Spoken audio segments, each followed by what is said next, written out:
பட்டியல் வெளியேற்றம் தேவேந்திர குல வேளாளர்களுக்கு தர வேண்டியது மாநில அரசா மத்திய அரசா?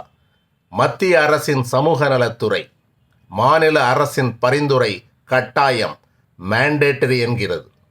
மாநில அரசின் பரிந்துரை பெற்ற பின்புதான் அந்த ஃபைல் ரிஜிஸ்டர் ஜெனரல் ஆஃப் இந்தியாவிற்கு அனுப்பப்படும்.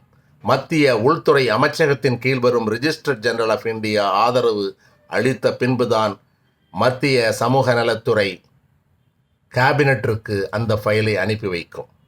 பிரதமர் தலைமையிலான கேபினட் அதை ஆலோசிக்கும், ஆதரவு அளிக்கும். பிறகு லோக்சபா ராஜ்யசபா இரு சபைகளிலும் அதற்கான விவாதம் நடைபெறும். விவாதத்தில் ஆதரவு கிடைத்தவுடன் ஜனாதிபதிக்கு அந்த ஃபைல் அனுப்பி வைக்கப்படும். ஜனாதிபதி கையெழுத்திட்ட பின்புதான் இந்திய அரசியல் சாசன சட்ட திருத்தம் நடைபெறும். இந்திய அரசியல் சாசன சட்ட திருத்தம் தேவேந்திர குல வேளாளர்களுக்கு பட்டியல் வெளியேற்றத்தை பெற்றுத்தரும். அதற்கு அஸ்திவாரம் என்பது மாநில அரசின் பரிந்துரை. மாநில அரசின் பரிந்துரை இல்லாமல் எதுவும் நடக்காது. தேவேந்திர குல வேளாளர்கள் தமிழக அரசிற்கு அழுத்தம் தர வேண்டும்.